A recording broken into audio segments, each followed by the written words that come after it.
सभी को नमस्कार है, सभी को अभिनंदन है। कैसे हैं सभी लोग? उम्मीद करते हैं सभी लोग अच्छे हैं और जीवन का आनंद ले रहे हैं। तो भाई आज हम लोग बात करने वाले हैं एक पोर्टफोलियो के रिगार्डिंग, जैसा हमने पिछले एक वीडियो में भी बात किया था जहां पर हमने पोर्टफोलियोज की बात की थी। आज मैं बात करने वाला हूं निफ्टी 500 मोमेंटम 50 इंडेक्स के बारे में। अभी इंडेक्स की बहुत सारी बातें चल रही हैं, कुछ इंडेक्स कभी एक्सपायरी की बात चल रही है, कभी वीकली एक्सपायरी के खत्म होने की बात चल रही है। लेकिन इस बीच, इस इंट्राडे ट्रेडिंग के बीच अगर हम पोर्टफोलियोज में बात करें तो एक ऐसा पोर्टफोलियो जो कि इंडेक्स बेस्ड है लेकिन आपके बड़े काम का हो सकता है। कौन कौन से स्टॉक्स हैं इसमें और कैसे वो मैनेज होते हैं, इसके बारे में हम लोग बात करेंगे इस पर्टिकुलर वीडियो में। तो वीडियो को बहुत ध्यान से देखिएगा। ये आपके पूरे के पूरे फंड्स को, आपके पोर्टफोलियो को मैनेज करने में मदद करेगा। इवन आपको समझने में मदद करेगा कि बेसिकली निफ्टी 50 काम कैसे करती है। तो आज हम जिसके बारे में बात करने वाले हैं वो बात है निफ्टी 500 मोमेंटम 50 इंडेक्स। बेसिकली अभी 30 सितंबर को निफ्टी का इसका फैक्ट शीट आया था, तो इसके फैक्ट शीट के बारे में मैं थोड़ा सा बताता हूं कि ये बेसिकली 50 कंपनीज का स्टॉक्स है जो निफ्टी 500 सिलेक्टेड कंपनीज हैं उनके बेसिस पर है। उनके नॉर्मलाइज्ड मोमेंटम स्कोर इनको डेरिवेट किया जाता है और वहां से ये 50 स्टॉक्स आते हैं बेसिकली। अब ये नॉर्मलाइज्ड मोमेंटम स्कोर होता क्या है?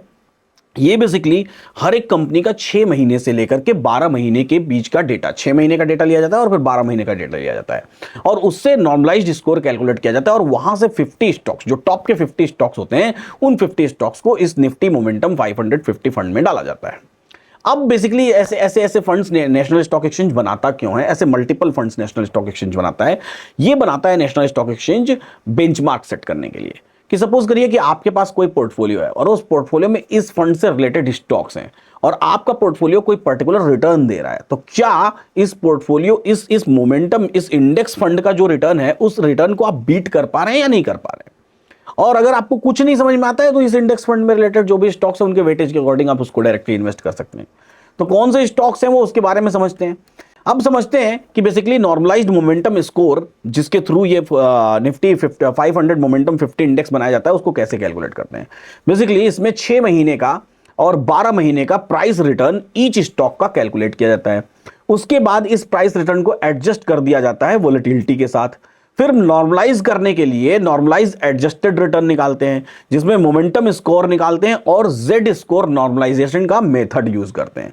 फिर कंबाइन कर देते हैं हम नॉर्मलाइज्ड मोमेंटम स्कोर को और फ्री फ्लोट मार्केट कैपिटलाइजेशन को, तब जाके हमारा नॉर्मलाइज्ड मोमेंटम स्कोर निकल जाता है। इसकी कैलकुलेशन के लिए थोड़ा और गूगल करिएगा, थोड़ा और आप रिसर्च करिएगा तो आप कैलकुलेशन कर सकते हैं। हालांकि कैलकुलेशन में जाना डीपली हमारा मोटिव नहीं है इस पर्टिकुलर वीडियो में। बेसिकली बिहाइंड द सीन इसके समझने की कोशिश करते हैं कि इस 500 स्टॉक में है क्या।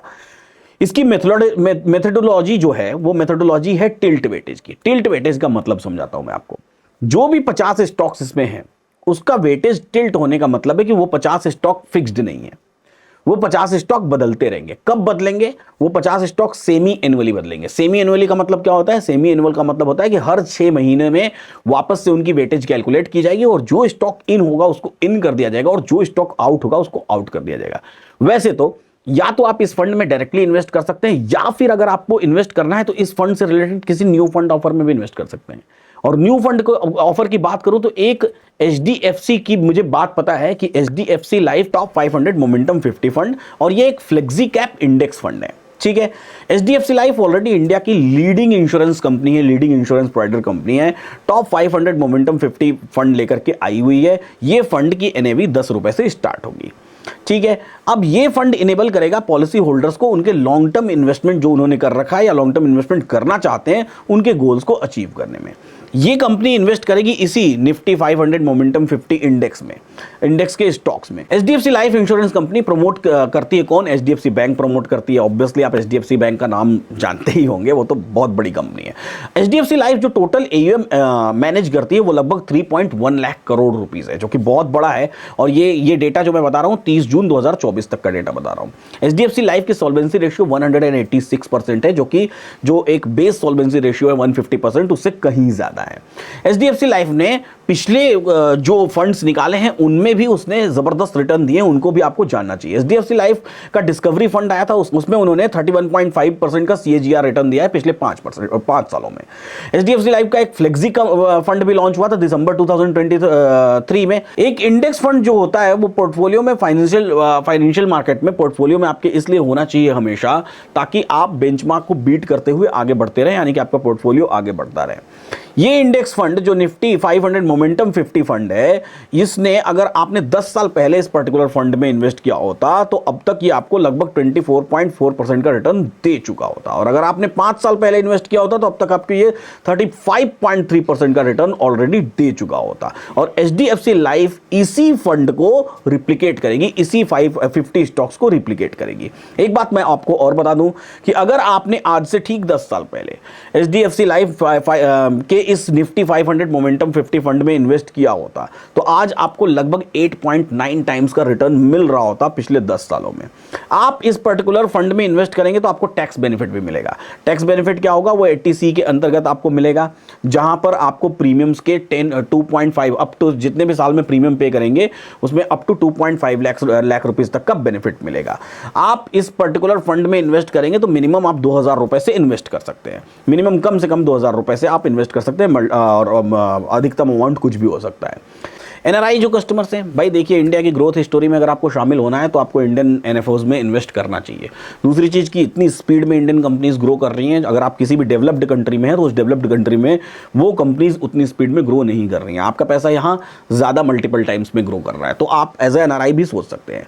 आपको अगर इस पर्टिकुलर फंड को सब्सक्राइब करना है तो बेसिकली डिस्क्रिप्शन बॉक्स में लिंक दी हुई है पॉलिसी बाजार की, वहां पर जाकर के आप इसको सब्सक्राइब कर सकते हैं। हाउएवर सब्सक्राइब करने से पहले आपको अपने इन्वेस्टमेंट एडवाइजर की सलाह जरूर लेनी चाहिए। साथ ही साथ आपको खुद को समझ होनी चाहिए कि आपके पोर्टफोलियो में यह पर्टिकुलर फंड होना चाहिए या नहीं होना चाहिए। अब बात कर लेते हैं एक ओवरऑल कि इस फंड का नाम क्या है। इस फंड का नाम है HDFC life top 500 momentum 50 fund. Basically ये फंड अभी से लेकर के 31 अक्टूबर तक अवेलेबल है। तीसरी बात कि इस फंड का पर्टिकुलर बेंचमार्क क्या है, निफ्टी 500 मोमेंटम 50 इंडेक्स है, और इसमें मिनिमम इन्वेस्टमेंट आप 2000 रुपए का कर सकते हैं। डिस्क्रिप्शन बॉक्स में और कमेंट बॉक्स में लिंक दी हुई है, चले जाइए। वापस आते हैं हम लोग अपने बात पर कि अब ये basically Nifty NSE national stock exchange का 500 फंड है, तो वो किस तरीके से काम करता है। अब इस पर्टिकुलर निफ्टी 500 मोमेंटम 50 इंडेक्स में जो टोटल स्टॉक्स हैं उसमें कौन कौन से वेटेज वाले स्टॉक्स हैं उसको हम लोग समझने की कोशिश करते हैं। इसमें देखिए कैपिटल गुड्स के जो स्टॉक्स हैं वो 30% स्टॉक्स हैं, बहुत ध्यान से समझिएगा। फाइनेंशियल सर्विसेज के 15.99% स्टॉक्स हैं। अगर आप अपना पोर्टफोलियो बना रहे हैं तो आप यहां से आइडिया ले सकते हैं कि कौन कौन से सेक्टर के कौन कौन से कितने परसेंट स्टॉक्स आप रखेंगे तो आपको इस तरह का वेटेज वाला इंडेक्स मिल जाएगा। और उसके रिटर्न भी अभी मैं आपको चार्ट्स में दिखाऊंगा कि कैसे वो उस वेटेज के थ्रू कैसे रिटर्न मिलता है। अच्छा, ऑटोमोबाइल्स की बात करें तो 15.51%, पावर सेक्टर में 10.21%, कंज्यूमर सर्विसेज में 6.72%, सर्विसेज में 4.71%, कंज्यूमर ड्यूरेबल्स में 3.93%, कंस्ट्रक्शन में 2.92, मेटल्स में 2.77, ऑयल एंड गैस में 2.06, रियल्टी में 1.7, हेल्थ केयर में 1.42 और केमिकल में से 1.18। तो देखिए कैसे वेटेज को मैनेज किया गया, यानी कि सबसे ज्यादा वेटेज किसको मिला है, कैपिटल गुड्स को, और दूसरे नंबर पर वेटेज किसको मिला है, फाइनेंशियल सर्विसेज को, और मेजर उतना ही ऑटोमोबाइल्स को, और उससे थोड़ा सा कम पावर। तो इन चार में मेजरली डिवाइडेड है, capital goods, financial services, automobiles और power.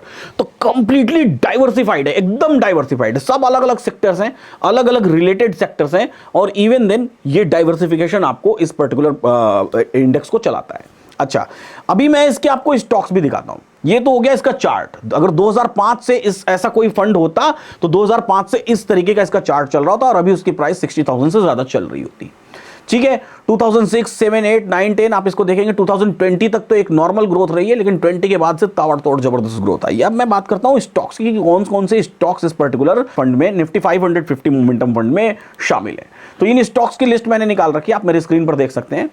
ABB India, Adani ports, Adani power, Anand Rathi, Apar industries, BSE limited, Bajaj auto, Bharat dynamics, Bharat electronics, Bharat heavy electricals limited, Cochin shipyard, Cummins, Dixon, Exide, Godavari, HBL, Hindustan aeronautics, Hindustan copper, Hitachi energy, housing and urban development, Indian railways, Jindal stainless, Jupiter wagons, Kalpataru and Kalyan, Mahindra and Mahindra, Mangalore refinery.